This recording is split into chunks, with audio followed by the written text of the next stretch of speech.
Class 10 exercise 1.3 का हमारा पहला क्वेश्चन है prove that root 5 is irrational. तो इसको प्रूव करने से पहले हमको ये समझना जरूरी है कि इरेशनल होता क्या है। तो कोई भी नंबर को हम इरेशनल तब बोल सकते हैं जब उसको हम p बाय क्यू के फॉर्म में एक्सप्रेस नहीं कर सकते हैं, जहां पर हमारा p और q क्या होता है,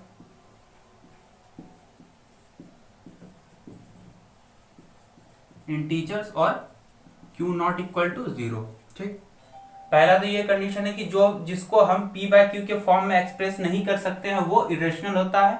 या तो दूसरा ये कि अगर कोई सा भी नंबर रेशनल नहीं होगा तो वो इरेशनल होगा, क्योंकि रियल नंबर का दो पार्ट होता है, रेशनल और इरेशनल। अगर कोई नंबर रेशनल है तो वो इरेशनल नहीं होगा, अगर वो इरेशनल है तो रेशनल नहीं होगा। तो हम पहले एज्यूम ये कर लेते हैं कि रूट 5 जो हमारा है वो रेशनल है।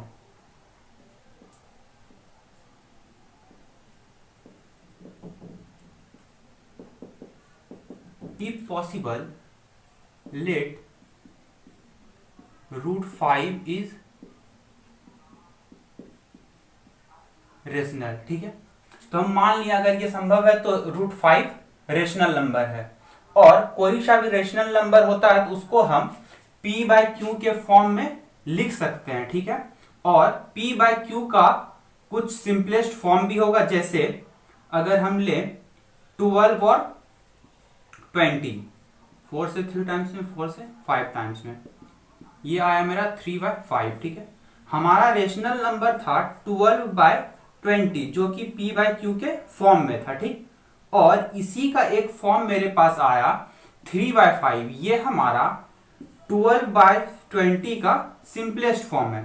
सिंपलेस्ट फॉर्म कहने का मतलब ये है कि अब इसको और छोटा फॉर्म में नहीं लिखा जा सकता, या फिर ये दोनों को प्राइम नंबर है, या इस दोनों का 1 के अलावा कोई भी कॉमन फैक्टर नहीं है। ठीक है, तो इसी तरह चूंकि हमारा रूट 5 भी रेशनल है तो इसका भी कुछ p बाय क्यू का फॉर्म होगा, और उस p बाय क्यू का फॉर्म का भी कुछ सिंपलेस्ट फॉर्म होगा। तो उस सिंपलेस्ट फॉर्म को भी हम मान लेते हैं,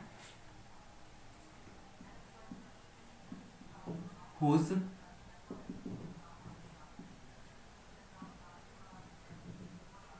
form is a by b, जहां पर b नॉट इक्वल टू 0 होगा। ठीक है, तो चूंकि हम a बाय b को उसका सिंपलेस्ट फॉर्म माने हैं तो a और b मेरा को प्राइम होगा, और को प्राइम वैसा नंबर होता है जिसका सिर्फ 1 ही कॉमन फैक्टर, मतलब कॉमन फैक्टर उसका सिर्फ 1 होगा। तो that is a and b have know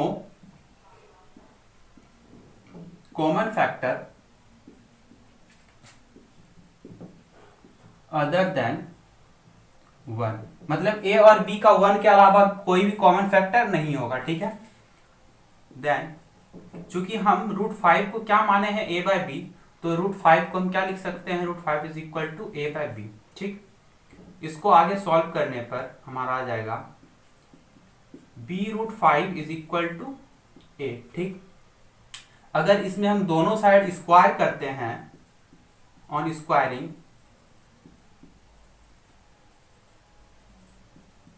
both side, दोनों साइड स्क्वायर करने पर हमको मिलेगा 5b square is equal to a square. ठीक है, अब अगर इस इक्वेशन को ध्यान से देखा जाए तो a स्क्वायर हमारा 5b स्क्वायर के बराबर है। ठीक, और ये नंबर देखने से ही पता चल रहा है कि 5 से कंप्लीटली डिविजिबल होगा, मतलब 5 इसको डिवाइड कर देगा।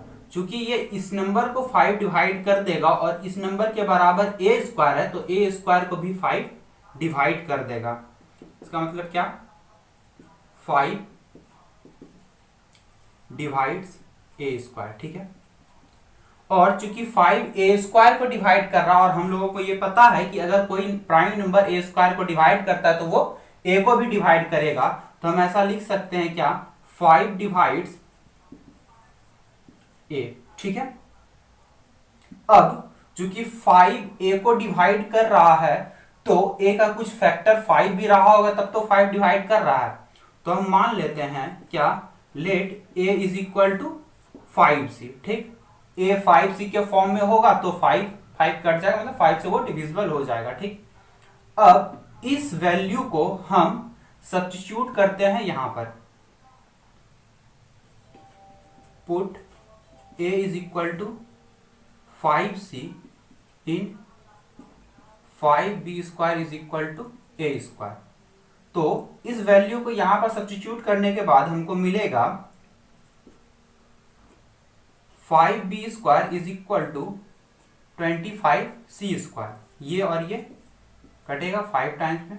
ठीक, तो जो हमारा मिलेगा क्या, b square is equal to 5c square. ठीक है, फिर यहां पर भी वही बात, क्योंकि 5c स्क्वायर को 5 डिवाइड कर सकता है और इसके बराबर b स्क्वायर है, तो 5 b स्क्वायर को भी डिवाइड करेगा। ठीक है, देयरफॉर 5 डिवाइड्स b स्क्वायर, और चूंकि 5 b स्क्वायर को डिवाइड कर रहा है तो b को भी डिवाइड करेगा, 5 डिवाइड्स b। ठीक है, अब अगर हम यहां देखें क्या, 5 divides a and 5 divides b, 5 a को भी डिवाइड कर रहा है और b को भी डिवाइड कर रहा है। ठीक, तो हमको क्या पता चलता है कि 5 a और b दोनों को डिवाइड करेगा, मतलब क्या, 5 जो है a का भी फैक्टर होगा और b का भी फैक्टर होगा, क्योंकि डिवाइड करने के लिए ये बहुत ज्यादा इंपॉर्टेंट है कि वो उसका फैक्टर होना चाहिए। ठीक, तो therefore 5 is a factor of a and b। ठीक, 5 तो एक हमारा फैक्टर है a और b का, और क्या हम पहले क्या माने थे कि इसका सिर्फ वन फैक्टर था, मतलब वन भी एक फैक्टर था। 5 is a factor of a and b other than 1, मतलब 1 के अलावा एक 5 भी है जो a और b का फैक्टर है। ठीक, तो हमारा जो एजम्पशन था क्या कि a by b simplest form में है और a और b का सिर्फ 1 ही कॉमन फैक्टर है, ये एजम्पशन हमारा रॉन्ग हो रहा है, या फिर ये कह लें कि हमारा जो फैक्ट था उसका कंट्राडिक्शन हो रहा है, जो हमारा फैक्ट जो हम माने थे वो गलत हो रहा है। बट गलत क्यों हो रहा है, क्योंकि हम ये माने थे कि सिर्फ एक ही फैक्टर होगा जो 1 होगा, लेकिन हमारा 5 भी एक फैक्टर आ रहा है जो a का भी फैक्टर है और b का भी फैक्टर, मतलब दोनों को डिवाइड कर रहा है। तो but this contradicts the fact that a and b have no common factor other than 1। ठीक है, तो हमारा ये कंट्राडिक्शन रहा किसका कि 1 a और b का सिर्फ 1 ही फैक्टर है, ये हमारा कंट्राडिक्ट कर रहा है। जो हमारा प्रूफ आया क्या, 5b और b का फैक्टर है। तो ऐसा कंट्राडिक्शन आया क्यों, कंट्राडिक्शन इसीलिए आया क्योंकि हम गलत मान लिए क्या क्या √5 रेशनल है। चूंकि कंट्राडिक्शन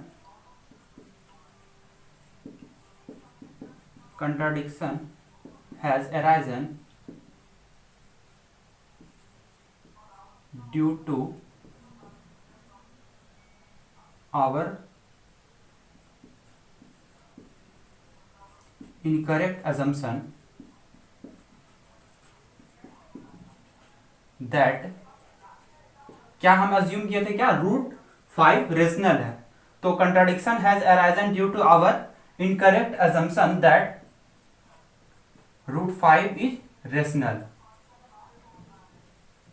ये हम जो माने थे कि √5 हमारा रेशनल है, यही गलत माने थे, इसीलिए ये कंट्राडिक्शन आया कि 5 भी a और b का फैक्टर है 1 के अलावा। ठीक, तो यहां से हमको ये पता चल गया कि √5 जो है वो रेशनल तो नहीं हो सकता। तो हमारे पास सिर्फ दो ही तरह का नंबर है, क्या, रेशनल और दूसरा इरेशनल। अगर कोई नंबर रेशनल नहीं हुआ तो वो ऑब्वियस सी बात है कि इरेशनल ही होगा। Therefore √5 इज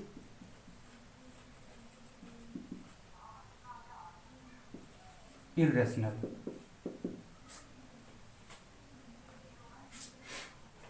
हमारा नेक्स्ट क्वेश्चन है प्रूव दैट 3 + 2√5 इज इरेशनल। ठीक है, तो पहले हम इसको मान लेते हैं क्या ये इरेशनल नंबर है। If possible let 3 + 2√5 is rational, then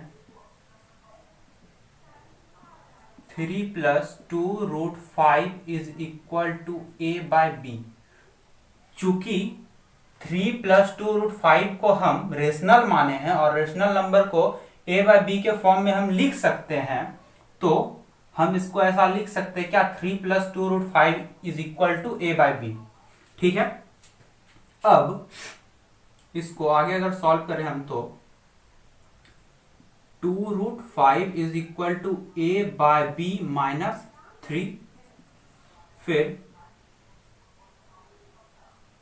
2√5 is equal to a - 3b/b।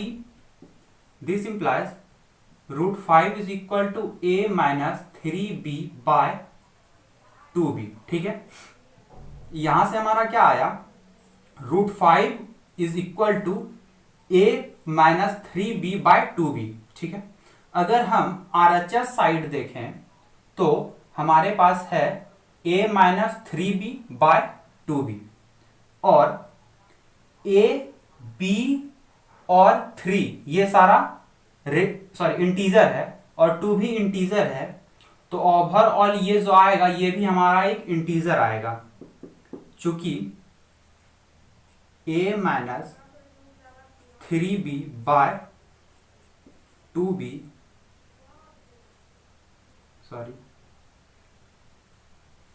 चूंकि a, b, 3 and 2 are integers,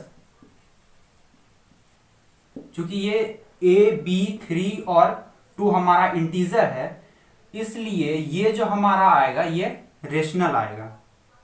Therefore a - 3b/2b is rational।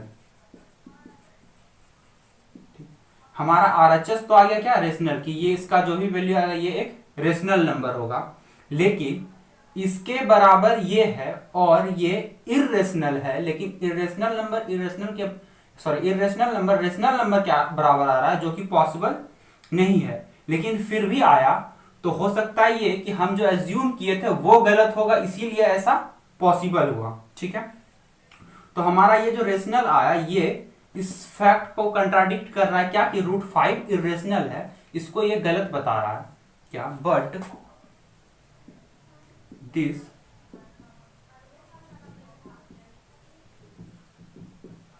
contradicts the fact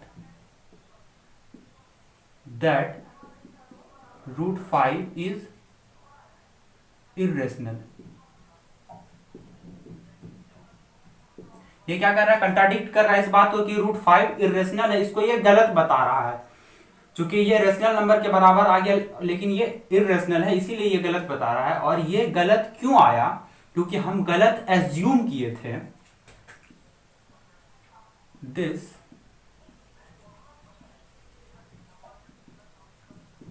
contradiction has arisen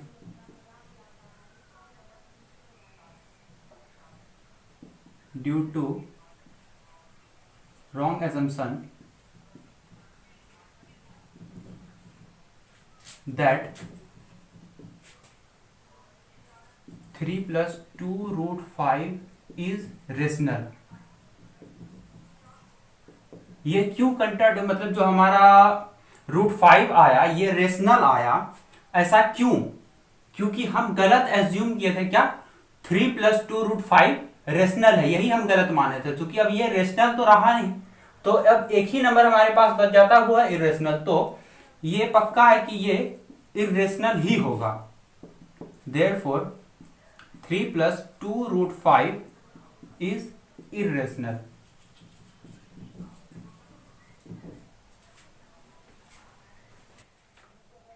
हमारा नेक्स्ट क्वेश्चन है prove that the followings are irrational. तो question वही है, सिर्फ numerical value change किया है। ठीक है, पहला है 1/√2। यहां पर हमको प्रूव करना ये है कि 1/√2 जो होगा ये हमारा इरेशनल होगा। ठीक, तो क्वेश्चन एक ही है तो प्रोसेस भी सेम ही होगा। इफ पॉसिबल लेट क्या 1/√2 इज रेशनल। ठीक है, हम ये मान लिए क्या 1/√2 जो हमारा होगा वो रेशनल होगा। ठीक, चूंकि ये रेशनल होगा तो इसका p/q का कुछ फॉर्म भी होगा, मतलब p/q के फॉर्म में इसको लिख भी पाएंगे, और p/q का कुछ सिंपलेस्ट फॉर्म भी होगा, वो हम a/b मान लेते हैं। ठीक है, एंड इट्स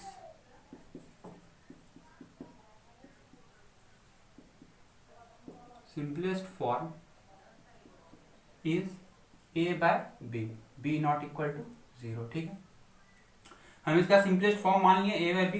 तो चूंकि इसको हम a/b के फॉर्म में माने हैं तो हम ये लिख सकते हैं क्या 1/√2 इज इक्वल टू a/b, और यहां से हमारा आ जाएगा √2 इज इक्वल टू b/a।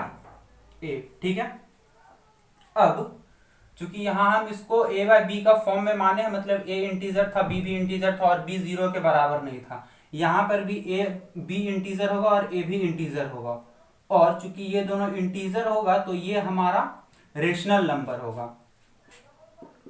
चूंकि b and a are integers,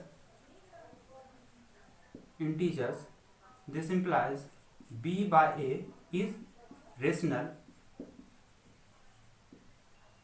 therefore √2 is a rational। हमारा आ गया √2 रेशनल। अब क्या ये सही है, क्या √2 रेशनल नंबर है? तो ये हमारा गलत है। क्या √2 हमारा इरेशनल है, लेकिन हमारा आ रहा है क्या √2 रेशनल है, तो ये हमारा गलत आ रहा है। But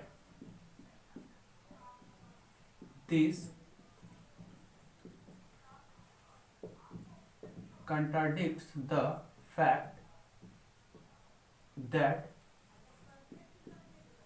√2 is irrational। यहां से जो हमारा स्टेटमेंट आया क्या कि √2 रेशनल होगा, ये गलत है। क्यों गलत है? क्योंकि √2 हमारा इरेशनल है। Since the contradiction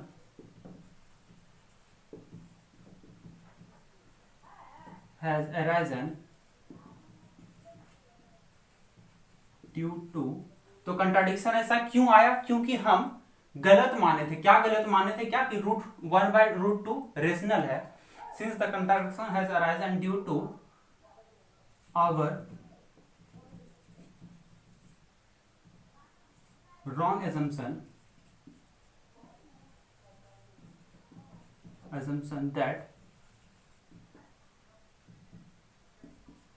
1/√2 is rational. क्योंकि हम जो माने थे, जो एज्यूम किए थे क्या कि 1/√2 रेशनल होगा, ये गलत है। तो 1/√2 एक ही चीज हो सकता है और वो है हमारा इरेशनल। Therefore 1/√2 is irrational.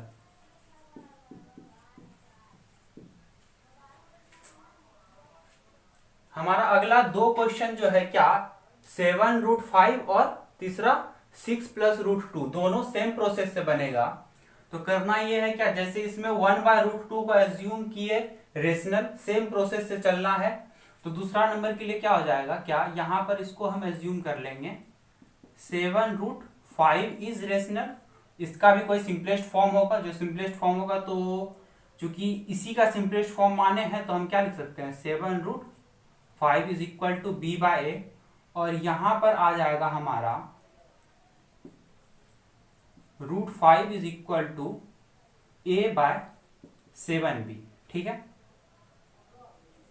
अब यहां पर जो हमारा है क्या ए बी और 7, चूंकि since A B and 7 are integers, चूंकि ए बी और 7 इंटीजर है, इसलिए ए बाय 7 भी हमारा रेशनल होगा। और चूंकि a बाय 7 भी रेशनल है और इसके बराबर √5 है, तो हमारा √5 भी इरेशनल होगा। ठीक, फिर से ये हमारा गलत आ गया। क्या गलत आ गया? क्या कि √5 रेशनल आ गया, जो होता क्या है इरेशनल हो गया। But contradict the fact that √5 is irrational. यहां पर हमारा रेशनल आ गया लेकिन होता है √5 रेशनल। ठीक है, तो चूंकि ये कंट्राडिक्शन इसीलिए आया क्योंकि हम ये माने थे क्या कि 7 √5 हमारा रेशनल है, तो ये गलत माने थे। तो क्या हो सकता है सही? सही ये हो सकता है क्या 7 √5 हमारा इरेशनल होगा। ठीक है, इसी तरह से क्वेश्चन नंबर 3 हो जाएगा। इसको हम एज्यूम कर लेंगे 6 + √2 इज रेशनल, और इसका भी कुछ सिंपलेस्ट फॉर्म एज्यूम करेंगे a बाय b, और चूंकि इसी का सिंपलेस्ट फॉर्म एज्यूम किए हैं तो हम ऐसा लिख सकते हैं क्या, then 6 + √2 is equal to a by b। ठीक है, और यहां से आगे आ जाएगा हमारा √2 is equal to a by b -6। ठीक, अब अगर हम ध्यान से देखें तो a और b हमारा इंटीजर है पहले की तरह, और 6 भी हमारा इंटीजर ही है। तो इस कंडीशन में जो हमारा आएगा क्या a बाय b -6, ये भी हमारा एक रेशनल आएगा। चूंकि a बाय b -6 रेशनल है और ये √2 के बराबर है, तो हमारा √2 भी रेशनल हो जाएगा। फिर से ये हमारा गलत हो गया। क्या हो गया कि √2 था इरेशनल लेकिन हमारा आ गया रेशनल। ठीक, और ये कंट्राडिक्शन क्यों हुआ? जो हमारा एजम्पशन था वो रॉन्ग था, इसीलिए ये गलत हुआ। और हमारा एजम्पशन क्या था? क्या 6 + √2 इज रेशनल। 6 + √2 को हम रेशनल माने थे, इसलिए ये गलत आया। क्या गलत आया कि √2 रेशनल आ रहा था और ये रेशनल इसीलिए आ चुके हम ये गलत माने थे, 6 + √2 रेशनल मान लिए थे। तो ये रेशनल नहीं होगा तो अब क्या बच सकता है? ये क्या हो सकता है? क्योंकि दो ही नंबर हो सकता है, या तो रेशनल या फिर इरेशनल। तो ये रेशनल नहीं है, ये बात तो पक्का है। तो ये भी पक्का है क्या कि 6 + √2 हमारा इरेशनल होगा।